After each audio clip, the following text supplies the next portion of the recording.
guys, welcome or welcome back to my channel. If it's your first time here, you're watching BookedonCharity, and if you've clicked on this video you might be a little bit confused. This is a newbie Booktube tag reaction video because I've been watching a lot of newbie Booktube tag videos in the last, I want to say 3 months, and I've been so excited to see so many new booktubers and especially black booktubers like come up. So I've been like binging, watching, subscribing to all of the people's channels, and it made me feel like I wish I could redo my newbie Booktube tag because I did mine so many years ago. I started my YouTube channel 4 years ago, so I've reached the 4-year anniversary and we've also reached 1,000 subscribers finally. So I'm very excited, and you know, I thought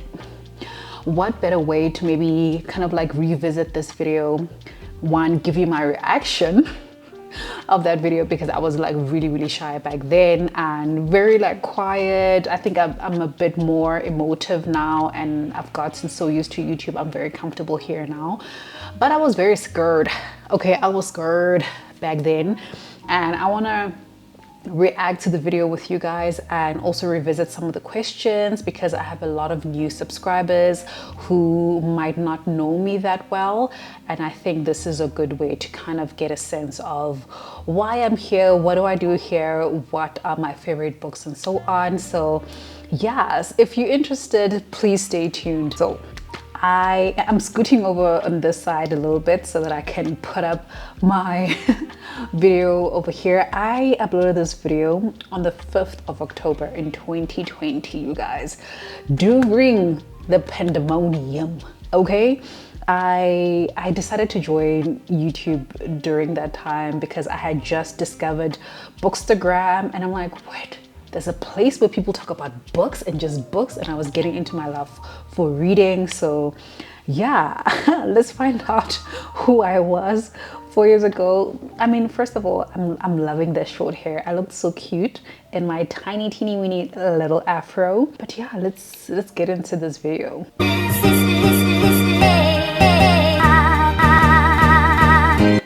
Booktube, and welcome to my channel. So the music was definitely from the YouTube library, studio audio library, because that was the only place I knew where to find music at that time, but it served me well. At this, okay, I'm gonna get straight into it.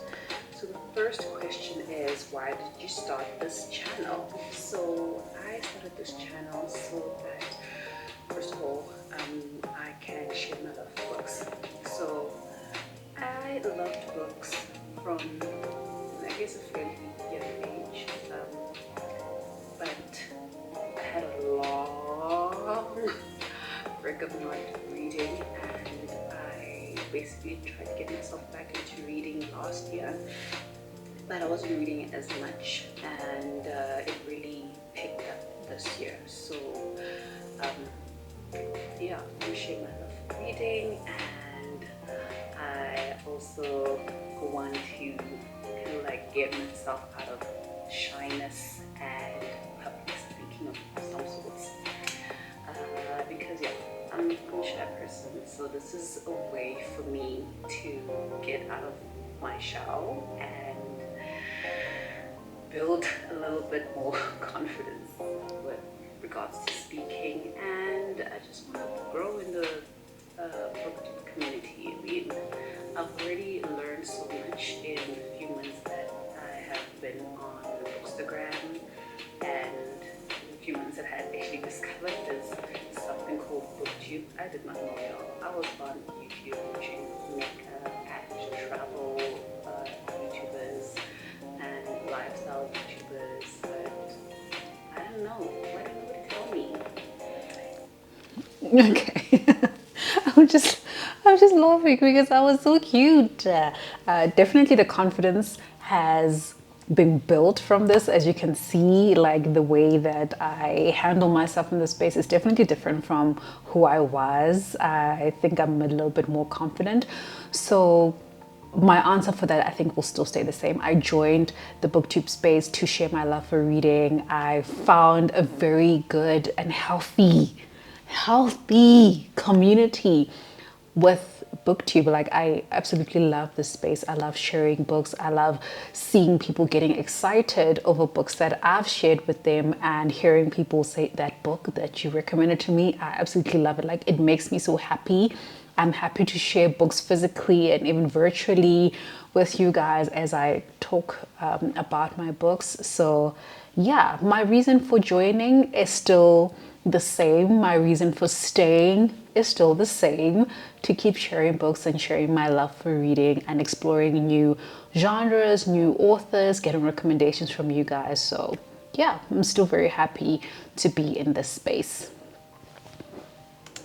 Anyway, the next question is, what are you most excited for about this new channel? So like I said, I'm most excited about growing in this community, hopefully making some friends in this community, reading more and more books, getting more confidence, getting less shy. This is basically kind of like the same question, so I'm just gonna skip over it. I don't know where I found these questions. Like, back then, this were the questions that were being asked. And with that said, I also have some questions just to add on from recent videos that I've watched, so I will answer that somewhere in between this as well. So what challenges do you think starting a Booktube channel will be the hardest to overcome? For me, it's literally my, I don't want to call it a fear of speaking, but not having the confidence to just speak. You don't even know what take this is, okay? I've started and stopped and started and stopped this specific video. So yeah, that's something that I would need to get through, as well as getting over the idea of being perfect or being a perfectionist in this, because I think that's the other thing that works against me, because I will start recording and I feel like, oh no, that didn't sound right. And then I start again. So I just need to get over it and just be me, just record the videos, and hopefully you guys enjoy them and come in for more. Okay, yeah, we've definitely went over that hurdle. I did have a point in my life where I was recording and I would delete some footage because I'm just like, I didn't look right in this video. Why didn't I have makeup on? Like it had to be perfect for me before I could upload it, but I saw that hindered in like the amount of content that I would put out, because then I would be deleting a lot of things. And being a full-time working woman and a mom and a wife, like I didn't have the luxury to kind of like keep recording all the time. So I was just like, I had to let go of that idea of trying to be perfect in front of camera and just pick up the camera and keep it moving. And I think this is why I've fallen in love with doing reading vlogs so much, because I can literally be myself. I can wake up and talk to you guys, and I don't need to have my face beat in order to sit in front of you and talk to you guys. And I've gotten very comfortable with that. And obviously the fear of speaking and confidence, that has definitely elevated. Okay, your girl is a bit more confident, and I feel like in some way this has also made me more confident in my professional life. I can stand in a room and speak to people, because I feel like even though I'm talking to the camera, I'm talking to myself essentially, but in my mind I'm talking to you guys, and you guys are listening to what I'm saying. Okay, so yeah, definitely there's been a lot of improvement on that side, and I'm so happy to see where I came from to where I am now, and I'm looking forward to where I'll be in the next 4 years as well. When did you start reading? When did I start counting? Do I start counting when I was about 13, 14? Or do I really start counting this year, in which I turned 31 this year? Because this is the year that I really got back into reading. Yeah, I think I will go with, I started really getting into reading when I was 13, 14, when the primary school that I used to attend opened up a library. I went to sign up for a library card and I started going and visiting there and grabbing books from the library and reading. That was my first experience into reading because we didn't have money to go to a bookstore and buy books, and also where I lived and where I went to school there was no access to bookstores. We didn't have bookstores in the township. So I don't even know how I found out about the library, but I did. And I was very excited and I went and I just started picking books. And I think this is a great segue to answer one of the most recent questions that I've been seeing in the newbie book tag videos. And the next question is, where do you read? So I read at home in my bedroom on most mornings because I try to get some reading as soon as I wake up and get some reading just before I go to bed.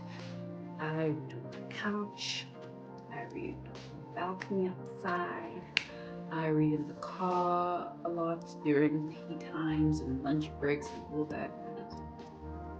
We don't even have a cafeteria where I work, so I go to the vehicle and I take my tablet and I read there.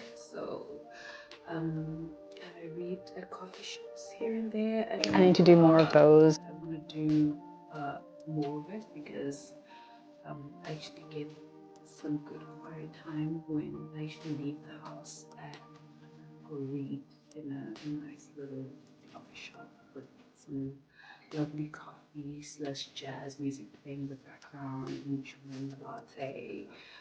So yeah, reading at home can be a little tough when you have a 3-year-old toddler running around screaming your name, wanting to play. Okay, just to add on to the question of where I read, I think I must also mention the platforms, devices, and things that I have incorporated in my life in the last 4 years for reading. So I still read like in the bedroom, on the couch, on my commute. Mostly it's audiobooks, and yeah, if I go out to a coffee shop I will read there. But in terms of like platforms, audiobook wise, I've got 4 platforms, 4 apps that I use for reading. Firstly, I've got Everand, which I pay a monthly subscription to, so I read a lot of my audiobooks on Everand. I was using Audible for the last 3 months, so I usually take breaks with Audible because it is a bit more expensive and you just get 1 credit a month. So I usually look for the deals that Audible will have and I will sign up for that for about 3 months and then I will take a break and then go back again. I use Libby. Libby I use for ebooks as well as audiobooks, and I've really been enjoying Libby so far, and especially with having 2 library cards that I signed up on my Libby, it gives me a wider range of books to read from. And then finally, in terms of audiobooks, I use the Libro FM, which is a platform where you can get advanced listeners copies, and I've signed up to their influencer program, so I get access to new releases in terms of audiobooks each and every month, and it's been a wonderful experience. I've found really great books on there, and there's a lot of other books on there as well that I have on my radar that I need to listen to. So yeah. And in terms of ebook, earlier this year I invested in a Kindle, so I've got myself a Kindle and I've gotten to a point where I'm using it quite often. So I've also signed up on my Libby with a US-based library card so that I can be able to read ebooks on my Kindle. It's been the best experience. And I also use my Kindle to read books from NetGalley. NetGalley is another platform where I get advanced readers copies, and it allows me to read books before they actually published, and I can give a rating to help the author, the publishers with their editing process. So yeah, this is where I read. And obviously I've got a bunch of books on my bookshelves. There's another bookshelf behind you, and I also have my book card that is filled with physical books that I read and I'm trying to catch up to. So yeah, if you guys want a tour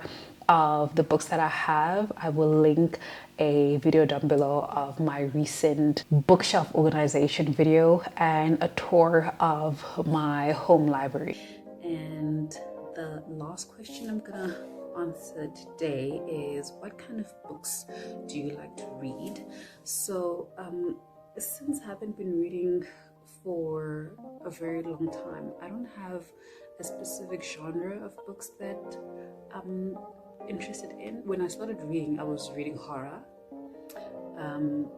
but Children's horror. for some reason I'm not interested in reading horror right now. I don't know, I feel like as a grown woman I'm not in the mood to be scared for no reason. Self-inflicted fear. When I was younger it was fun, it was interesting, it got me going, but right now I'm not.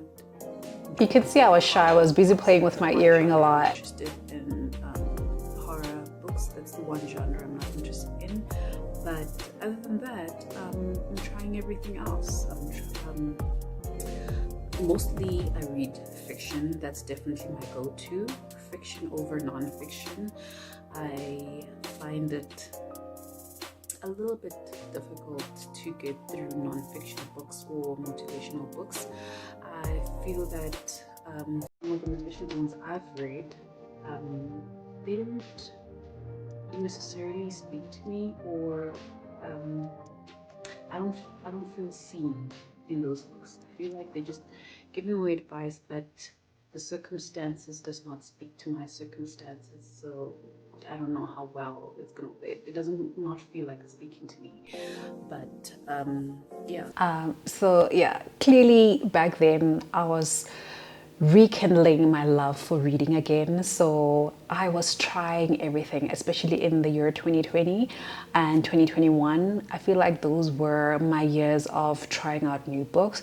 When I took a long break in my reading, I was concentrating on school. I was in varsity. I only just looked at textbooks. But in 2019, when I got back to reading, I think I read like 3 books that year, and it wasn't the best of experiences. I think I was trying to read the books that would be labeled the smart books, the books to build you, the books to like motivate you and make you feel smarter and all that. And at some point I figured, you know what, let me try other genres, let me try other things and see what I can pick up from there. And I think this is a great segue to talk about my favorite genres currently, and maybe recommend a book or two from the genres that I read from the most. So the first book I want to show you is from the African literature genre, and more specifically historical fiction. And this is a genre where, when I got back into reading, I was really drawn into historical African fiction, and I really want to get back to that because I haven't picked up an African literature, like especially historical fiction, in a very long time. And when I was looking at my shelf and looking at all my African literature books, I found that I was craving that again. But one of the books that I read back then that I absolutely loved was Half of a Yellow Sun by Chimamanda Ngozi Adichie. Absolutely love this book. Like, this book gave me all the feels. I was like feeling so sad, heartbroken, but it's such a great story. Our main characters during a civil war in Nigeria, and it's just so heartfelt. And I actually can't wait to reread this book. I think it was done so well, and I need to go back to reading more of Chimamanda because I've only read Half of a Yellow Sun and Americana, and there's so many other books that she has come out with that I can't wait to read. So Half a Yellow Sun is definitely a book that I really enjoyed. In the literary fiction / general fiction genre, I haven't been picking up a lot of books, and it's not right now a genre that I prioritize, but there is a book that I read last year that I felt really like touched by, and it was one of my favorite books that I read in 2023, and that is Wayward, and this is by Amelia Hart. As you can see, I tabbed it. This is an advanced reader's copy as well. I absolutely love this book. It follows 3 women from 3 different generations, but they are related to each other, and essentially the story is like covered in magical realism, but we go through these women's lives as they are going through a very tough time, and that tough time for all of them is centered around how men treated women during those periods. And I think it was just done so well. We had very strong women in here, and it was a nice thing to see women stand on their own and push through, even through all the difficulties and prejudices that they were living in. And I just loved it. I love the magical realism of it. There are characters that I really liked. I liked Violet a lot. I liked her character. I loved how smart she is. I love how strong she was, like her charisma. She was also a little bit humorous at times. I liked Alpha. Alpha was just very like a matriarch type woman. So I really enjoyed Wayward, and I would recommend it to people who really love stories that surround women and strengthen women, and even through all the adversities that women might experience, like seeing women come out of this. This is the book for you. And then in the YA sphere, because I do also own a lot of YA books, I've picked out 3 books that I really enjoyed. First up, I've got Pet by Akwaeke Emezi, and in Pet we are following our main character, who's stunning. Our main character by the name of Jam, and she has a best friend called Redemption, and they live in this town called Lucille, which is meant to be peaceful because they've gotten rid of these monsters. And when I started the book, I did not know whether these monsters were like really real or if it was a metaphor for something. And I did find out that the monster is also a metaphor, but we see these kids going through things that they shouldn't be going through because the monsters have been pushed away from this town, from this place. But it's just like, why is this happening again? And it's also very heartfelt. It's also very like heartbreaking, but it's so good. And this was my first experience in reading Akwaeke Emezi, and I have since enjoyed a lot more of their books since reading Pet. So yeah, I really enjoyed Pet when I read it. And then the next book I have to show you is Children of Blood and Bone by Tomi Adeyemi. This was my first introduction into fantasy. Okay, this book is the one that said to me, girl, you've been missing out on a specific genre that you need to really get into. And I've since I have a whole bookshelf dedicated to fantasy. That's how deep it went. So this book will always have like a special place in my heart. It's following our main character Zeli, but it is following 3 main perspectives. But I would say Zeli's our main character, and we are in this world where Zeli is part of a group of people called the Magi, and they are distinguishable from their dark skin and their white hair, as you can see from the cover, and they would usually possess magical abilities. But we've got a king in here that is not a Magi and hates Magi, and therefore has made it possible to persecute people with magical abilities and go as far as going to get rid of magic. And like basically people with magic in this book are persecuted, are looked down upon, are abused, like every bad thing. So I feel like this book also encompasses a lot of conversations about race and colorism. And we follow Zeli on this adventure to try and bring magic back. And this is a trilogy. I recently finished book 3, and this is definitely my favorite of the story. This is such a good book. There's so many things to love about the story, and yeah, I absolutely enjoyed it when I read it. And then the last book I want to show you on the YA side, which is more of a sci-fi YA, is called An Absolutely Remarkable Thing by Hank Green. And then this one we're following our main character, April May. Yes, her name is April May. April May stumbles upon this massive metallic statue that looks like a transformer in armor. And her and her friend Andy decide to take a video. I'm like, oh, look at this cool thing. People are thinking that it's an art installation, and they make a video out of it. They put it on YouTube, and they wake up the next day to find that the video has gone viral, and they've now become like very popular. So they go around starting to take more videos and realizing, wait, other people are telling us that more of these statues have shown up in all these different states and countries, and now they start to try to figure out, what is this thing? What is it doing here? Who sent it here? What does it mean? And until they realize that there's something sentient about these things, these statues, and they start investigating, and it takes them on this journey to basically figure out it's essentially alien life. But the story also talks about social media and the impact of going viral on social media. So there's a lot of like conversations around that, and I really enjoyed the way that Han Green wrote this book. I thought it was so clever. Like, it made me so intrigued. I wanted to just keep turning the page, and I just absolutely enjoy this book, and it's one that I will always remember. And then we've got some middle grade. I don't even know how I got into middle grade. I feel like I probably watched somebody's video who spoke about some middle grade book that I'm like, hey, that sounds very interesting, and then I picked it up, and I've got two with me. The first one is Tilly and the Book Wanderers. This is the first book in the Pages and Co series by Anna James, and this one is just so sweet. We follow Tilly, who lives with her grandparents above a bookshop, and Tilly's parents disappeared. Essentially, you don't know what happened to her parents, but she lives with her grandparents, and one day she's sitting downstairs, she's reading a book. I think she was reading like Anne of Green Gables, and as she's reading, Anne appears in front of her. She's like, what is going on?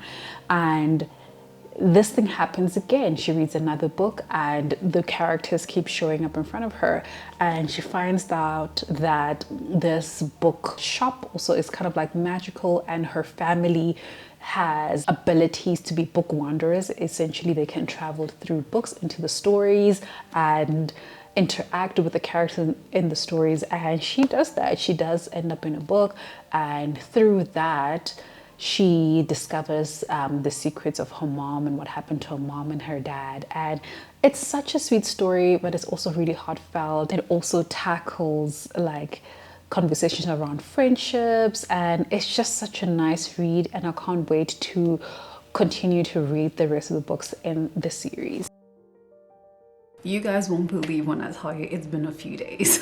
I had issues with my sound after recording, and I realized that I had to record some of these clips again. So we are here to finish up this video, okay? I tried to have the same makeup on, have the same setup, so I hope it's not too jarring. But we were talking about my favorite middle grade books that I want to share with you guys. So I have already shared Pages and Co. Absolutely love it. The next one that I have to share with you is The House with the Chicken Legs, and this one is by Sophie Anderson. And as the title suggests, this is such a funny story, but it also deals with topics of grief and loneliness. We follow our main character Marinka, who lives with her grandmother in a house that has chicken legs, and her grandmother happens to be a Baba Yaga, and in her family, the women in her family over generation gets passed on this responsibility of being a Baba Yaga, which means that when people die, she helps them pass through to the afterlife. So this is what her grandmother's job is, and because of this they travel a lot from town to town helping different people, but also they don't stay in the same place for too long because people look at them very weird. They think that the grandmother's a witch and all that, so they move around a lot. And because of this, Marinka never gets a chance to like settle down, be in school, make friends. So Marinka is experiencing like a lot of loneliness, and she just wants to make a friend. And so when they stop in this one town, she decides, you know what, this is gonna be my chance. So she steals herself to go into this town. She does end up making a friend, and things don't work out exactly as she's planned, and there's also a lot of things that start happening to the house, because the house, with it being on chicken legs, is also somewhat alive, and you can interact with it, and she could interact with the house. And this house and the grandmother has essentially been her family, her friends for the longest time. So it's such a nice story. It's a nice book to read. It has moments where it's so humorous, but moments where you would feel like sad for Marinka because of her loneliness, her grief. So it's such a nice story, and I think that the author tackled these more difficult topics in such a great manner that I think it's great for kids to read and relate to, and adults as well, because obviously I read this as an adult and I loved it. Okay, next up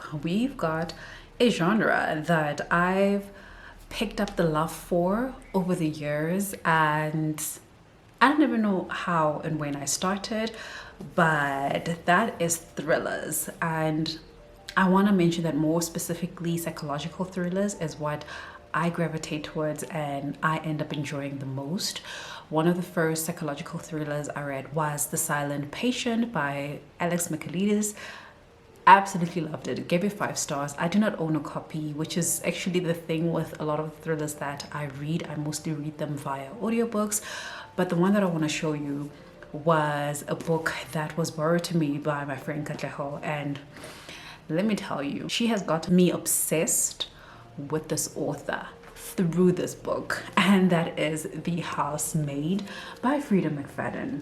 And since then, I think I've read like 4 other books from Freida McFadden, because I'm just like, what has this woman done? Like, I read the first and second book in the Housemaid series.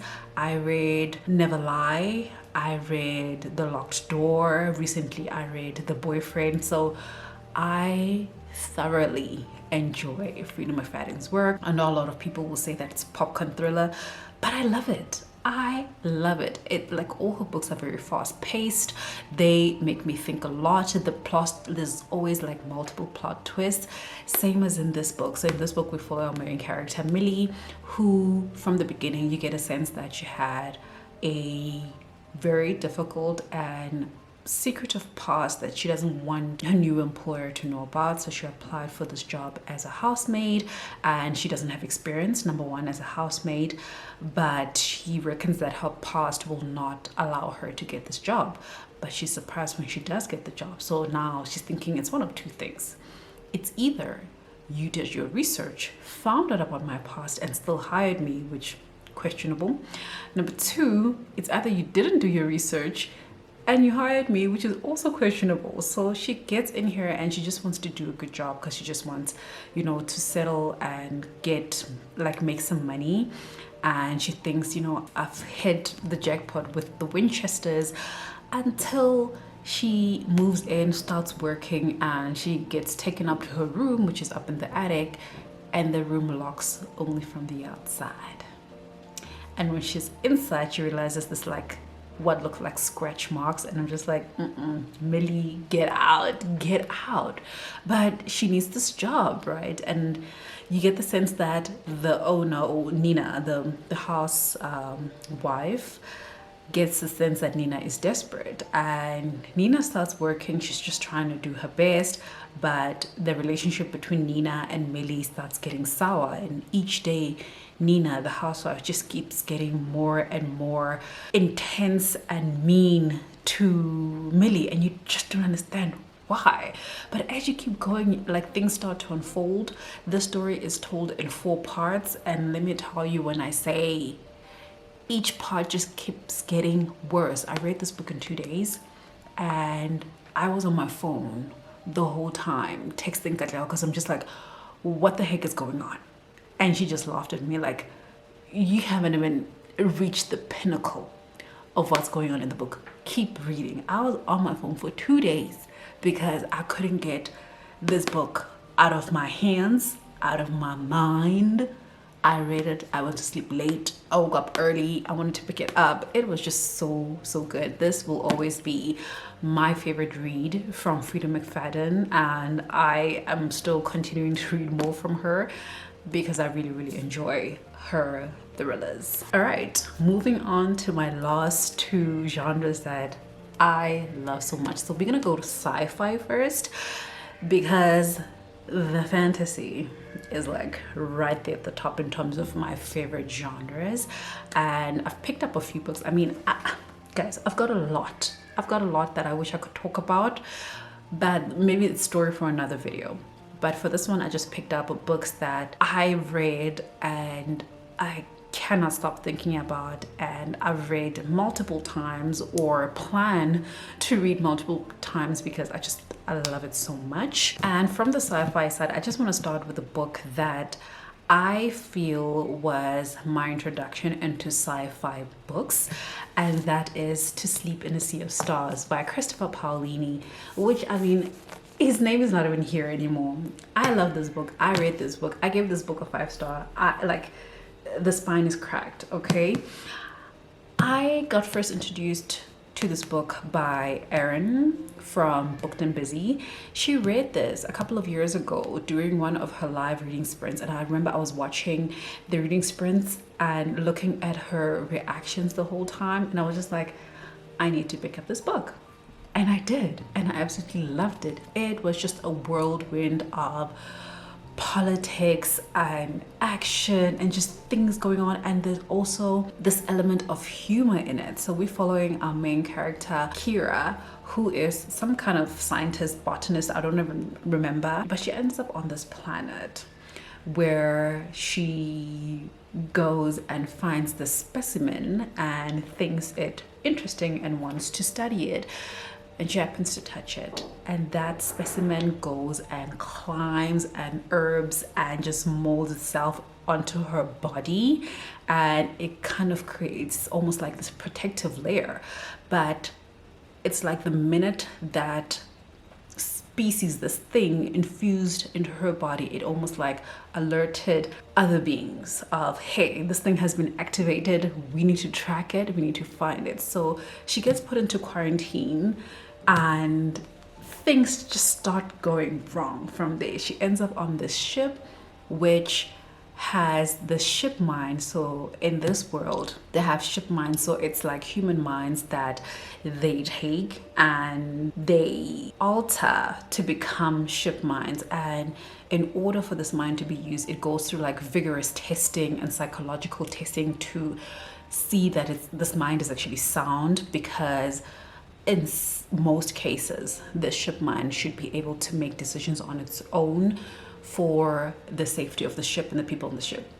But the ship she ends up on has a ship mind that went through a traumatic experience and therefore is broken, but somehow passed the psychological test. So it's a little bit of a shaky situation. And what I love about this book is that we got to read from the perspective of the ship mind. And I can tell you now, it was one of my favorite perspectives. If I had to call that ship mind a character, one of my favorite characters in this book, and it was just so funny to like read from. Also, the audiobook of this one is so good, and this is one where I haven't reread the book yet, but I'm definitely planning on rereading To Sleep in a Sea of Stars in December because I absolutely love it, and I can't wait to go back into the story. And then I've got The Fifth Season by N.K. Jemisin. This is book 1 in the Broken Earth trilogy. Love this book. I loved it so much. I read it twice. I read it twice because I was just like, what? So this series is one that I would not recommend to anybody who's new to sci-fi fantasy. I think it's a little bit more complex. The magic system is very complex. This is the one where you cannot go through this book without referring back to the glossary. And it's a huge glossary.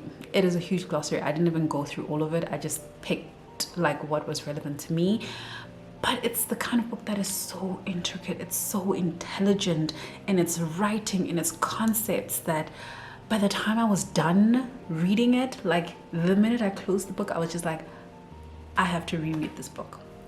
In that moment, I was like, I have to reread this book because one, the plot twist, I was just not ready for it. I was not ready for this plot twist. And it just made me feel like, where did I miss the signs? Let me go back and look for the signs and go back for the second time around, because now I know the plot. Now I know the story, but let me get the details. And it was just so much better the second time around. I recently finished book 2 and 3. Definitely a 5-star rated series for me. It's a series that I will continue to reread. So in this book, we follow 3 main perspectives and of 3 different ages, but they're all origins. So origins are people with magical abilities, and in this world, people with magical abilities are not looked upon favorably. They actually hunted, sometimes they're killed by their communities, and therefore a lot of them have to kind of like live in hiding. And Damaya is about maybe 10-11 years old. She lives with her parents in the small community, and they've put her like in this barn where it's cold. They hardly feed her, they don't give her blankets or anything to keep her warm, because they've got like certain superstitions and beliefs about origins, and one of them is that origins don't feel the cold.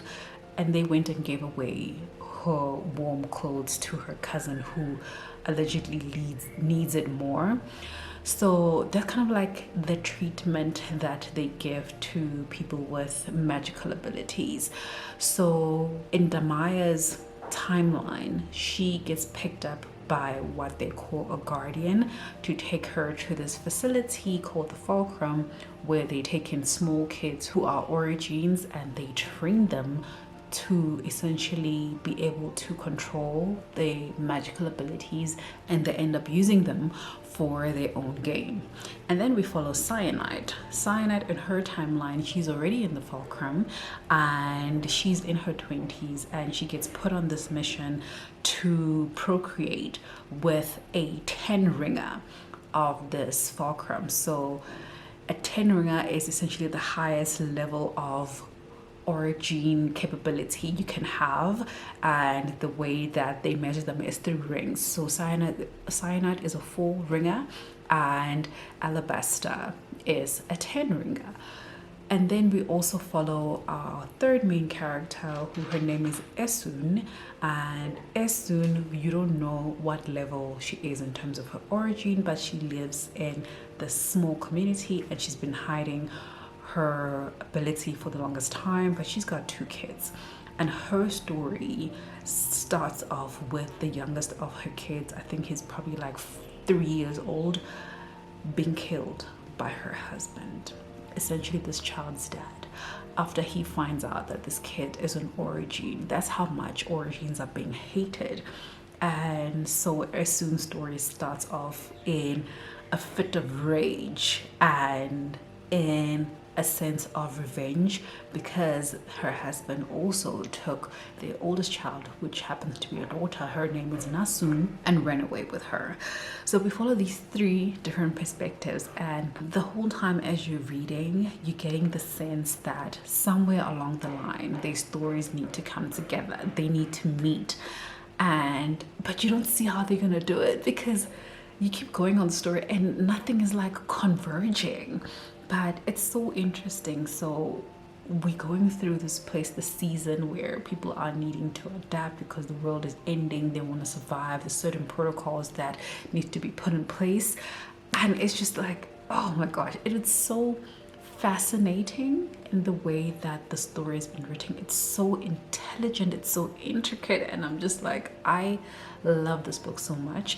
The audiobook is also done so well, and I just, oh man, I love everything about it. I can't wait to reread the 5th season for the 3rd time because it's that good. And then for my final recommendation on the sci-fi side, I've got a series that has become one of my favorite, and I say favorite series of all time, and that is the Red Rising series by Pierce Brown.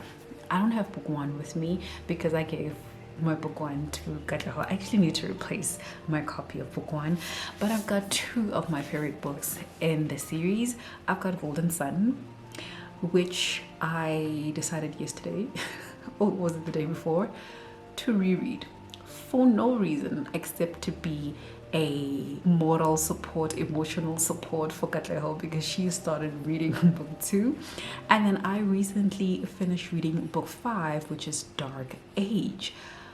Guys, oh my gosh, like there's no series that's made me feel the things, okay, maybe there is, but the series made me feel things that I'm just like, this is brilliant. This is brilliant, from the writing style to the plot twist, the political intrigues, the characters, guys, everything about the series is so freaking good. So in the story, we follow our main character Darrow. So from book 1 to book 3, we follow one perspective, which is Darrow's perspective, and Darrow is a red. So in this story, there is a caste system that is set up in terms of colors. Red is right at the bottom, you've got browns, you've got oranges, you've got pinks, you've got whites, and right at the top of this caste system we've got the golds, and the golds rule over everything and everyone. So we started the story with Darrow, who is a miner, and they've been told all their lives that reds are the pioneers of the society, and they've been sent to Mars like 700 years ago to mine for this material called helium-3, and helium-3 is meant to be used as fuel for spaceships to travel from Earth to Mars and colonize other planets, because Earth is dying and getting overpopulated. So the Reds have been essentially doing that for centuries. They've been called pioneers of the society. Generations and generations of his family members have been doing this, and so Darrow is one of the miners, and they've been almost kind of like pinned against each other to try and mine for the most amount of helium-3, and they get rewarded with what they call a lora, which is kind of like their currency, and they get awarded with like food, with sugar. Things like sugar is very like hard to get, medicine. So essentially they're struggling, and the more you can mine, essentially the more you can get, and they marry off reds at a very young age so that they can procreate younger, make more people, and then keep working until a tragedy happens and Darrow finds out that they've been lied to for centuries, because the one thing that helium-3 is meant to do is terraform Mars so that it can be livable for humans.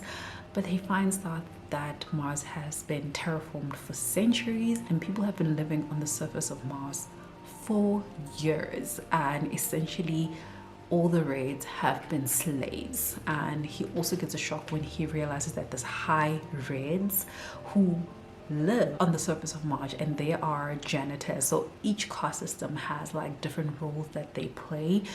So he finds out that this is happening, and he gets put into this group where they seek to enact, one, revenge, because he's looking for revenge for the tragedy that happened, and two, to seek a liberation for his people, because his people, he realizes, have essentially been enslaved for centuries, and slavery is something that should have been of the past, but it's something that is being practiced, and they've been lied to about their roles in the society. So he gets to a point where he infiltrates the goal to try and break the society from the inside. And let me tell you, their journey to get that done is just so intense.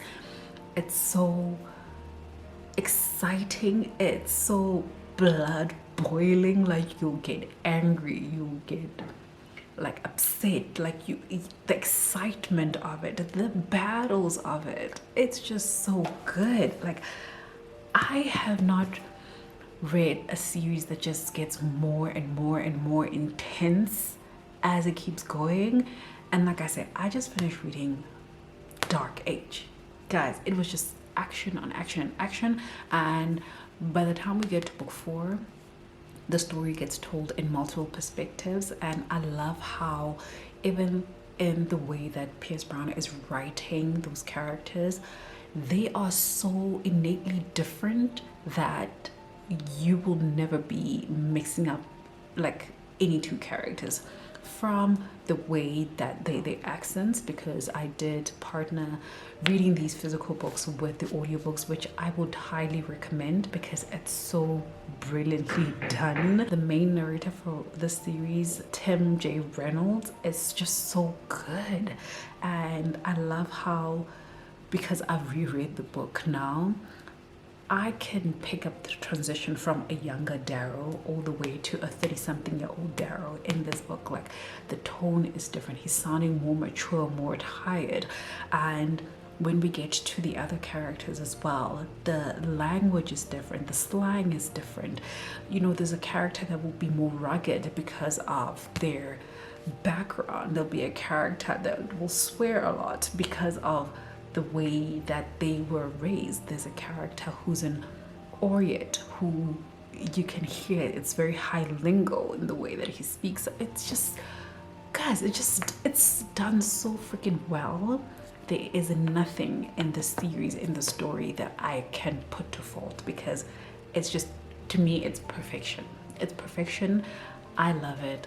I can't wait to keep on rereading it. At this point, I'm looking for excuses to reread it, because like I'm saying, I decided to restart listening to Golden Sun again, because Katle started reading it and I want to be there to answer all her questions when she comes forward, because it makes me so excited to be able to share this book, this story, the series with the people close to me and you guys, because I'm like, everybody needs to read this book. Everybody needs to read this series, and there's so many topics and things that Pierce Brown tackles in the story. Like, number one, slavery and oppression and racism, essentially, in this book. Is just, oh my gosh, it's a lot, but it's worth every page and every word of this. That was the last sci-fi series I wanted to share with you guys. Moving on to the fantasy side. Fantasy has definitely become one of, actually not even one of, but the top genre that I read. If you guys look at my TBR videos, if you look at my reading vlogs, you'll see that I'm primarily reading fantasy books, and I want to share with you the books that will stay in my mind, also books that I've reread multiple times because I love them so much. But it's books that really like intensified my love for reading fantasy. And first of all, I've got The Poppy War by R.F. Kuang. Absolutely one of my favorite authors to read from, to a point where it does not matter what R.F. Kuang releases, I will pick it up and read it without knowing anything about it. Like last year I read Yellowface, had no idea what it was about. All I knew is that it was written by R.F. Kuang, and therefore I have to pick it up and read it. And I loved it, even though June annoyed me and angered me to no end, but I still loved it. But here, this is the fantasy series that I think got R.F. Kuang really known, and it's The Poppy War. And in this one, we follow our main character, Runin, also known as Rin, who lives in a small village with her adopted parents, foster parents, who happen to sell drugs. Okay, they sell drugs, and all they care about is selling Rin off to one of their clients to essentially make money off of her. But Rin knows for sure that this is not a future that I see myself. I do not want to be anyone's wife. So she secretly starts studying to write this exam called the Keju, which, if she passes it, would allow her to enter into this military school called SCRIBD. And as fantasy stories go, she does pass the Keju and end up at SCRIBD, but when she gets there, she realizes that this is not exactly what I expected. It is filled with kids from well-off families, governors and things, and well-known families, and she's essentially a nobody. And on top of that, she is dark-skinned, where most of the other students are light-skinned. So she's experiencing kind of like colorism and a bit of racism because of that. But as she enters into the school and trying to prove herself, because she doesn't have any martial art background or like experience, she's kind of like falling behind in the beginning. But as main character energy goes, she will level up, and they get thrown into a situation where she has no choice but to level up. But within that, there is a magical aspect to it, where there's introduction of shamanism, and she connects herself to a god, and it just goes downhill from there on, but in the best possible way in terms of storytelling. And the story is also taking place during a war between their country and the country of Mugen. And when I did my research, I realized that this is inspired by an actual war that took place between, I believe, China and Japan. And I found that it was just so interesting to read this book and reference back to the little bits of information that I researched. And it's just, oh my gosh, it's such a whirlwind of a story. Like, it's like, it tackles war, number one, it tackles racism, it tackles colorism, it tackles obviously shamanism, religion, it tackles politics to the highest degree. The action in here, the martial arts, like, I've never read a book that entails sword play in such a great way. Like, I don't know martial arts, but I'm telling you, when these people were fighting, I could picture it, I could see it in front of me, and it was just so good. Obviously, it also tackles issues of like drug use, and there's just a lot of things happening, stories of war, and it's very brutal. That, like, I need to warn you of that, it's very, very brutal. And the author just weaves all of these things together in such a great way. It's one where I will tell you now, the main character is not really somebody that I think you are meant to fall in love with, because she can be very frustrating in her decision making. But I have placed a lot of sympathy with Rin because she is young. She has gotten thrown into the situation that she never expected to be in. She is expected to make decisions on behalf of people that she was never intended to lead, and it's such a difficult thing for her to do. And I think I sympathize with her a lot, even though she was not lovable. There's other characters that I really gravitated towards in terms of their personalities and me falling in love with them. Rin, I think it was just really misunderstood. She was very overwhelmed with the situation she was in, but it just, you felt such a deep connection to these characters that I was just like, this book is brilliant. I read The Poppy War, I want to say about 3 times because I read it once for myself, I read it again for myself, and then my husband got interested because I kept telling him the story, so he started listening to the audiobook, and I listened to the audiobook with him again. So I'm obsessed, and I haven't read it in, I want to say, 2 years, and I'm looking forward to the next time that I pick The Poppy War up again. The last 2 books I have to show you are from the same author but from different series, and the reason that I have these 2 is because the first series was my introduction into fantasy romance before the titles were roaming around about fantasy romance, because I'd never heard the title until I think last year. But it is ACOTAR, and in front of you I've got A Court of Mist and Fury. This is book 2 in the ACOTAR series by Sarah J Maas, but I'm showing you this one because it's my favorite one. And in this story we are following like a fae courts and all the politics that's surrounding it, but there's a lot of like romance in it, there's a lot of smut in it. It's also giving touch her and you'll die vibes in here. It is so good. Like I'm saying, it's my first introduction into fantasy romance, and I will still hold this series to such high esteem because this is where I started. In this book we follow our main character Feyre, who is actually a human, and Feyre comes from a very poor family. She lives with her 2 sisters and her father, who has lost the ability to walk, and therefore Feyre has kind of like taken the responsibility to take care of this family and feed them. And one day, and she's the youngest by the way, so that whole situation just annoyed me. But one day she goes out hunting and she finds this wolf. She kills this wolf because she's like, this is gonna get us a lot of money. The wolf pelt will get us a lot of money at the market. She kills the wolf, she comes back home, only to find out that the wolf that she killed was actually a shape-shifting fae, and the fae king of that court came to the house to seek revenge.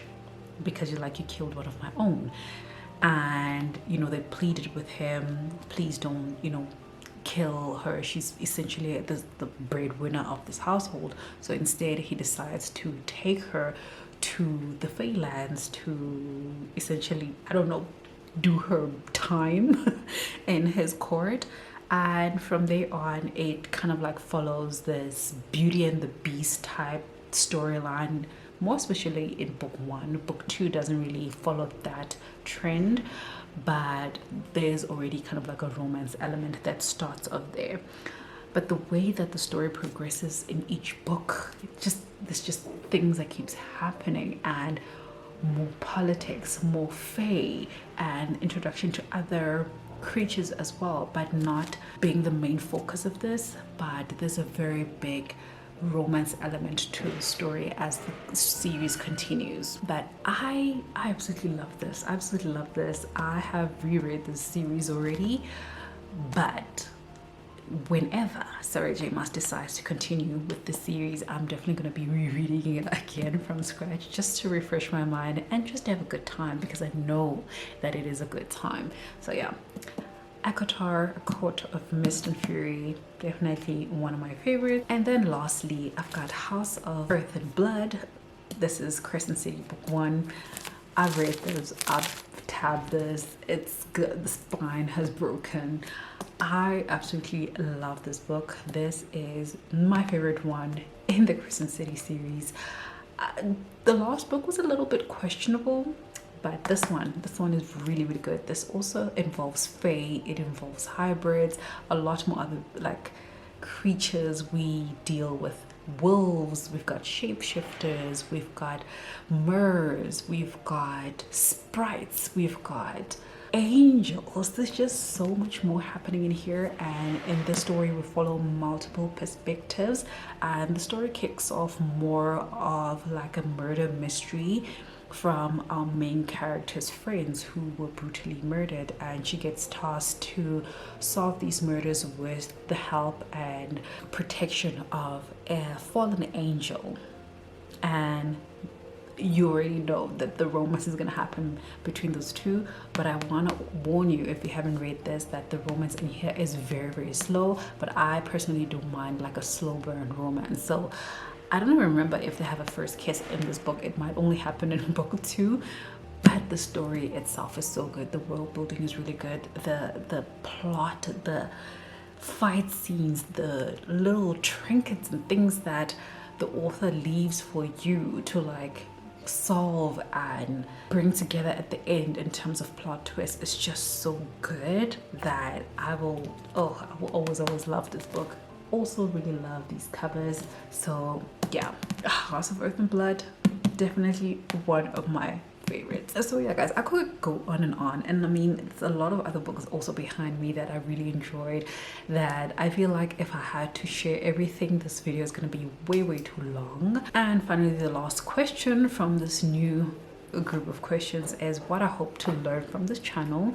But because I've already been here for so long, I have learned a lot of things being on YouTube. So first of all, I've learned to be more confident in myself and what I have to offer. I think in the beginning you would have seen from that video that I was very shy. I was very unsure of myself. I was not confident that people would watch the content that I produce or even enjoy it. So I was struggling with that a little bit, and it did hinder me from putting out a lot of videos. So I've learned to be more confident in myself. I've learned to be more sure in my opinions and thoughts on books and how I feel about them. And yeah, just be sure in what I have to offer in this space. I've learned a lot of technical abilities. Okay, I knew nothing about editing when I started this channel, And over the years I've been like watching different YouTube videos, getting tips, learning about my camera. Guys, I've made so many mistakes when I started. I remember when I got my camera and the first couple of videos that I shot, the quality was worse than when I was using my phone because I couldn't figure out the right settings for my camera. So I watch a lot of YouTube videos, I watch a lot of how-to videos, I do a lot of research on editing software, how to use them, and I am still learning. I feel like there's still a lot more for me to explore because I'm still not yet where I am the happiest in terms of the quality of everything. And this is why you'll see I'm buying equipment, like I'm buying microphones and I'm buying lenses, I'm buying tripods, because I want to be able to produce top quality content for you guys that you guys can appreciate, hopefully. But yeah, the other thing that I feel I've learned over the years, like I haven't been receiving much negative commentary on my videos. It's more so comments from people who feel the need to impart their unwanted and unwarranted opinions, and usually it's either like I go and delete that comment, I ignore it, mark thumbs up for it, or if I do have the energy for it, I will respond. But I think I've like going into this space and into this growth with the mindset of I don't want negative energy on this channel, and if you have the intent of bringing negative energy, I don't really think you belong here. And I choose to bring the positive energy. So I'm the kind of person who I will try by all means to respond to every comment, and because my channel is still quite small, it's very easy for me to respond to every comment. But as I grow, I do understand that that might become more and more difficult, so it's very visible when I do not comment on a specific comment, so I will probably just remove it from my space because I don't want to see it. But yeah, what else am I looking forward to learning? I don't know, I think I will see as time goes on, but I'm looking forward to more growth. I'm looking forward to obviously a bigger audience. I'm looking forward to being monetized in this space. I'm looking forward to building more friendships, relationships on this platform. I feel for me, Booktube has become like a very safe space to speak about books and share with you guys the things that I enjoy. And like I've said, I've been receiving a lot of positivity from this space that it makes me want to keep producing more. And I just appreciate you guys so much for being here and supporting me and commenting and watching and sharing and doing all the things that allow me to be here. So I want to say thank you. Thank you for being here. Thank you for your support. And if you haven't yet subscribed, please consider subscribing down below. Leave me a comment down below with your favorite books in your favorite genre of all time, and maybe I'll have some things to pick from. And yeah, I will see you guys in my next video. Bye.